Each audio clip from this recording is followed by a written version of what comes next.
et au Proche-Orient. Nous devons rester unis et solidaires en s'appuyant sur les fondamentaux de notre République et lutter sans relâche contre toute forme d'intégrisme et de totalitarisme. Vive la République, vive la France.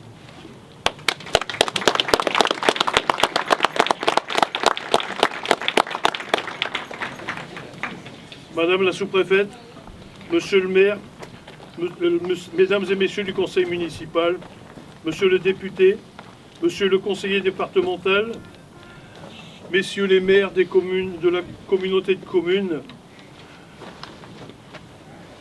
Mesdames et Messieurs les porte-drapeaux, Mesdames et Messieurs les présidents d'associations, Monsieur le président de l'aéroclub du Boulonnais et ses pilotes, Monsieur le président de l'ADR et ses membres bénévoles, Mesdames et Messieurs, membres de la section UNC de Peuplingue, Monsieur le directeur de l'école Georges Brassens et les enfants, Monsieur Hassen Bouchakour et la gare de Terre et Mer, les troubadours de Gravelines, Monsieur Nival et la musique de Sangat Coquel, Monsieur Mathieu Deloffre, artiste dessinateur, Mesdames et Messieurs les donateurs, Monsieur Clovis pour ses prêts et sa présence, Mesdames et Messieurs les membres de la Peuplingoise et ses adhérents, Mesdames et Messieurs en vos grades et qualités, Madame Boucher s'est excusée. Le 6 juin 1944, donc, l'opération Overlord est en cours. Il est 5 h du matin, l'alerte vient d'être donnée depuis la batterie Crisbeck WN5 et l'oberlieutenant Surze Walter Homsen fait ouvrir le feu. Des dizaines de milliers d'hommes et de véhicules s'apprêtent à prendre pied sur nos plages après que les parachutistes étaient déjà largués. La 7e brigade d'infanterie est prévue pour débarquer vers 7 h, avec les Royal Winnipeg, les Regina Rifles, les Queen's Own Rifles et les North Shore. Au prix de milliers de soldats tués dans les deux camps, l'opération réussit. La tête de pont tient et les troupes s'avancent sur la terre de France. Sur la portion de plage appelée Juno Beach, affectée à l'armée canadienne, la marée est haute. De nombreux chalands de débarquement explosent sur les pyromèles que l'eau de mer recouvre. Des blindés arrivent à débarquer et viennent en aide au régiment de Fort Garry Horse. À la fin de la journée, 21 000 hommes ont débarqué. La bataille est terrible. Plusieurs milliers d'hommes avaient eu des ancêtres français, tels le régiment de North Shore, du Nouveau-Brunswick et ceux de la Chaudière.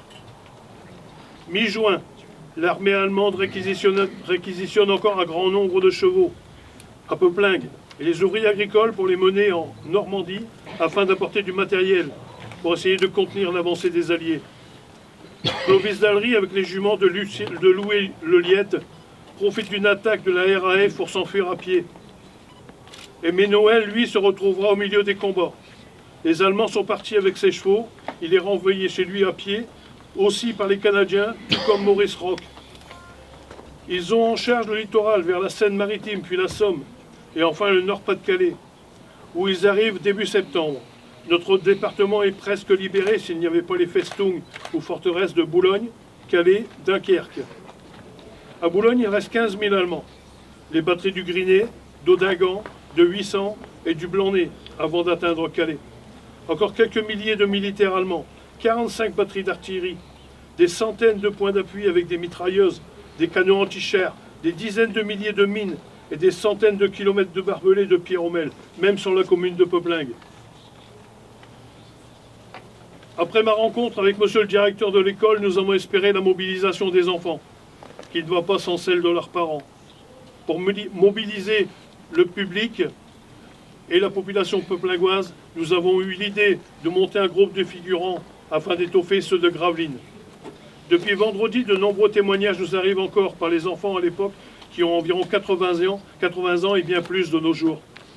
Nombre de personnes découvrent encore la présence de ces nombreux cantonnements, mais aussi un Arbeitslager avec des Juifs déportés d'Anvers, mais pas seulement. Il y avait des Slaves également, des Russes, des Polonais déjà.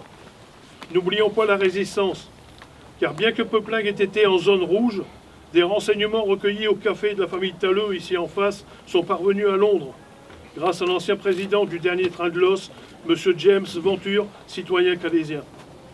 Aux prisonniers condamnés par les tribunaux allemands, aux prisonniers polonais et autres, l'organisation employée par l'organisation Todt, les soldats britanniques décédés en 1940, les Canadiens en route de Boningue, les soldats belges prisonniers mitraillés sur la route nationale le 25 mai 40, Émile Decker, citoyen belge, et Alexis Kouvler, victime civile, un artilleur allemand du bois des Mandarins abattu par un sous-officier allemand suite à une crise de démence dans le bois de M. Jean Hillois, ici, à 100 mètres de nous.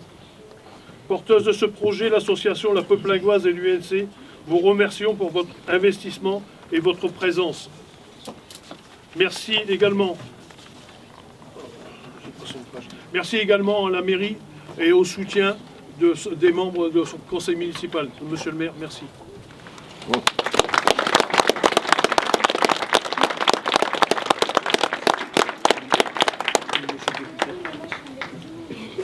Oui, merci Madame la sous-préfète, Monsieur le maire, Monsieur le Président. Nous sommes aujourd'hui réunis pour commémorer la libération de Peuplingue. Nous rendons hommage aux combattants venus d'outre-Atlantique pour cette libération. Nous pensons aussi aux combattants de 1940 qui se sont battus courageusement, à ceux qui ont résisté pendant l'occupation.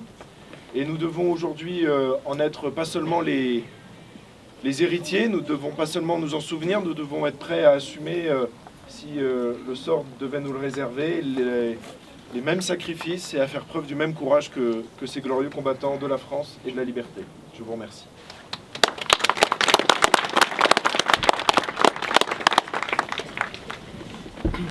Monsieur le maire, monsieur le député, présidente, chers Peuplingoises, chers Peuplingois, à tous les figurants en nombre, simplement ce temps important, après août 1944, fort du succès du débarquement de Normandie et de la libération de Paris, les Alliés pressent le front vers l'Est et le Nord.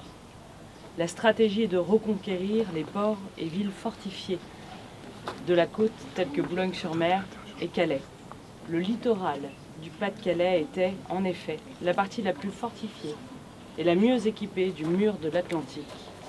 Et les vestiges des batteries d'artillerie lourde en sont encore les témoins aujourd'hui. Début septembre 1944, les troupes britanniques, américaines, canadiennes, polonaises avancent et libèrent le Pas-de-Calais peu à peu. Dans les rues, la foule, elle est en liesse, les soldats salués en héros. Comme partout, cette libération prend un caractère très particulier pour les Peuplingois et les habitants du Nord-Pas-de-Calais. En effet, depuis le début de l'occupation, en juin 1940, la région est une zone rattachée à l'administration allemande. Elle est coupée du reste de la France par une ligne de démarcation dans la Somme. Peuplingue et la région ont en quelque sorte trompé l'ennemi en faisant partie de la stratégie alliée. Les Allemands étaient persuadés que le débarquement aurait lieu sur notre côte. Les Alliés les ont surpris en Normandie. Cependant, cette liberté retrouvée le fut au prix d'un lourd tribut. Outre les nombreux soldats alliés et français tombés pour la France, des centaines de civils ont succombé au bombardement. Comme partout ailleurs dans notre France qui se libérait, ces femmes et ces hommes ont donné leur vie pour libérer cette commune et pour libérer le Nord-Pas-de-Calais. Avec bravoure, ils se sont battus contre la barbarie et contre l'oppression. Avec fierté, ils ont affirmé les valeurs humaines et les valeurs de la liberté. Ce sont ces civils, ces soldats et ces alliés que nous mettons à l'honneur aujourd'hui. Nous ne les oublions jamais, nous leur devons tant. Nous leur devons notre mémoire collective, car se souvenir, c'est protéger le présent et construire le futur pour aspirer à un monde meilleur. La société doit faire corps et lutter contre l'oubli. C'est aussi cela, l'esprit de notre République. La République s'incarne par sa devise, présente sur nos blasons. Liberté, égalité, fraternité. Aujourd'hui, nos pensées vont ainsi vers nos concitoyens, mais aussi nos policiers, nos gendarmes, nos sapeurs-pompiers, nos soldats et toutes les personnes qui, par leur engagement, représentent et défendent nos valeurs françaises. Nous rendons ici hommage à toutes ces femmes et tous ces hommes qui se sont battus pour la libération de Peuplingue, pour la France et pour l'Europe. Vive les Peuplingois, vive la République et vive la France.